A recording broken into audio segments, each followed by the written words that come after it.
Hey everybody, Pete Pardo here from Sea of Tranquility. It's time once again, unfortunately, for one of those videos that we just kind of hate to make. And just another example of how much this year 2020 just sucks.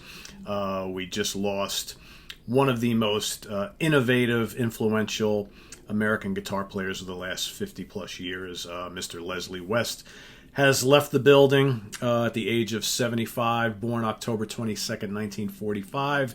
And he leaves us on December 23rd, 2020. Like myself, lifetime New Yorker, born and raised in the boroughs, New York City, and started that little old band that we call Mountain back in, I believe the debut album came out in 1970. Of course, he had that first solo album. He was a member of the Vagrants before then, but then released this solo album called Mountain. All right, which was to be the basis for the band Mountain, who played at the original Woodstock in 1969. Once he had decided to form that band, right, to name his band Mountain, a truly larger-than-life personality, larger-than-life man. Most of us remember Leslie throughout, the late 60s and most of the 70s as this big hulking human being with the big frizzy hair, right, big man, playing that little Les Paul Jr. guitar, right?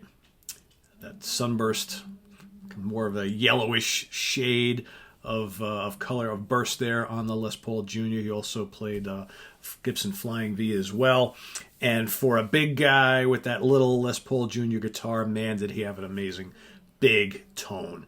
One of those guys, it's funny because so influential to so many people, like Michael Schenker, one of my guitar heroes, always cited Leslie West as one of his guitar heroes, and he's always been one of mine too. He's not one of the guys who, when you think of your 5 or your 10 favorite guitar players, he generally doesn't come to mind when I do that. But then when I start to really kind of look at all those guitar players that not only thrilled me musically, but also like myself when I play guitar, right? I've been playing guitar since I was a teenager. And I always thought to myself, if I was ever going to put together like a serious rock and roll band, I love big riffs. I would love for the songs that I create, the riffs that I create, to be somewhere between Black Sabbath and Mountain. All right? Tony Iommi meets Leslie West. Because quite frankly, Leslie West was always one of the greatest riff masters of all time. With an incredible tone. I always loved his tone. Those bluesy notes, right? That kind of bluesy tone with lots of gain. Those tasty solos, really melodic solos on those big, huge, fat riffs. I mean, so many great songs. On the first album, you got Blood of the Sun, right? Baby I'm Down. Just great songs. And of course, classic albums like the Climbing album, Mississippi Queen, one of the greatest riffs of all time, with the cowbell. It's a legendary song. Theme from Imaginary Western, Never in My Life, For Yasgur's Farm, Sitting on a Rainbow, Boys in the Band. I mean, you've got, the Nantucket Sleigh Ride album, all right, with the amazing title track, Don't Look Around. Travel in the Dark, The Great Train Robbery. What else? The Flowers of Evil album. All right, this one right here. Crossroader. The Big Dream Sequence. I mean, so many killer songs. So many great live albums. I mean, Mountain was such a big draw back in the day. And then, of course, he did those couple really cool albums with, after Mountain kind of broke up. Mountain kind of were like the American version of Cream. All right, Corky Lang, Felix Pappalardi. I mean, that's the classic lineup of Mountain. And then, of course, Leslie now joins Felix up there, right, with the rest of the rock gods. But, West, Bruce, and Lang, he's up there with Jack now, too. Maybe they're jamming once again. All right, you got the second album. You got the live album. What else? I mean, so many, and he guested on so many people's albums. He released a lot of latter period Mountain stuff. You got his another solo album, The Great Fatsby, another killer album. The Leslie West Band. I mean, just an amazing, amazing player. Do I have any other pictures of him? I want to try and get just a shot of just him. I mean, there he is. I believe that's at Woodstock. All right. There's him and Felix. There we go. That's him in the back. There he is. And, and he, Leslie did not have an easy life. It's long been discussed and talked about, Leslie's battles with addiction over the years and health issues, right? He lost one of his feet a number of years ago, and has not been the healthiest guy in more recent years. And, he had went into cardiac arrest and never regained consciousness, I believe 2 days ago. And he's been on a ventilator ever since. And he finally just, kind of gave into that just a little while ago, I believe. And, the world is a much sadder and emptier place without Leslie Weinstein. I mean, that's just the facts. And, a great guitar player, a really good singer, great songwriter, and a guy who influenced a lot of other musicians. And, it's tough in a year where you lose people like Neil Peart and Eddie Van Halen and, all these guys we've lost this year. Way too many of them. Peter Green, Lee Kerslake, all right? And, so many. But this one stings a lot too. It stings a lot too. I've been listening to Mountain since I was a kid, and to me, you talk about the early days, those bands that helped form heavy rock, heavy metal. Mountain's got to be in the equation.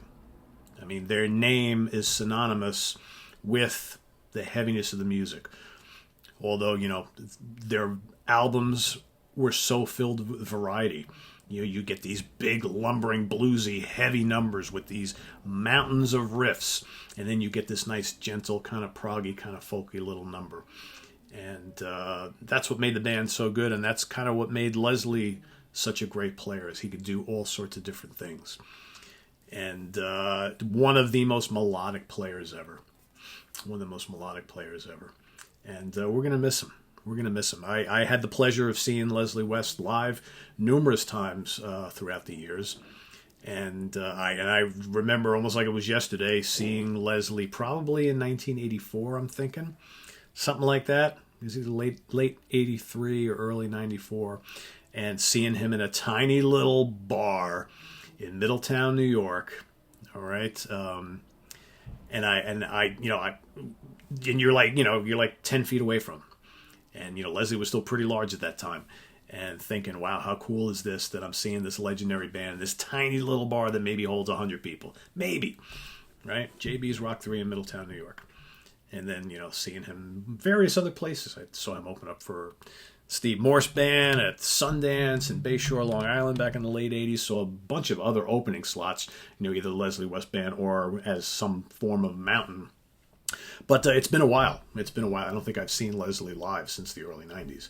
So, and now, that chance is gone. So, just wanted to, say to all the other Leslie West fans out there, as well as Leslie's family and close friends, we're all going to grieve for a little bit. But I think the important thing, as always, just like we did this year with Eddie and Ken Hensley and Lee Kerslake and Peter Green and all the other ones that I'm forgetting. Grieve a little, but more importantly, celebrate the music of these great musicians and go out and listen to some Mountain, to some West Lang and West Bruce and Lang. Listen to some Leslie West solo stuff. Anything that Leslie played on, go and check it out. Listen a little. If you're watching this and you really have no history at all listening to the music of Mountain or Leslie West, I really think you should, because I think you're missing out by not letting the music of this great guitar player, vocalist, and songwriter enrich your lives. And I'm happy to say that I have allowed Leslie into my musical life for 40 plus years. You know, I'm in my mid 50s, but I started listening to Leslie, Mountains music in the late 70s. So it's been a long time, and I will continue to listen to his music and really cherish what he gave us. And, probably crank up, it sucks because it's Christmas time, right? And you hate to be feeling these type of things right around the holidays, but obviously you can't plan these things, right? But I think once, maybe everybody goes home after the holidays, and I may pull out my Les Paul or my SG or my Flying V and play some mountain licks for a while. I think that would be pretty cool. So, so Leslie Weinstein leaves us today, December 23rd, 2020. Just another black star on this year, which they just keep adding up, right? But hopefully 2021 will be a better year. But as we mourn Leslie West, raise your glass to him, crank some mountain, and everybody enjoy your holidays as best you can. Heartfelt love from me to all of you. And Leslie, rest in peace, my man, the big man. We'll see you soon. Take care. Bye-bye.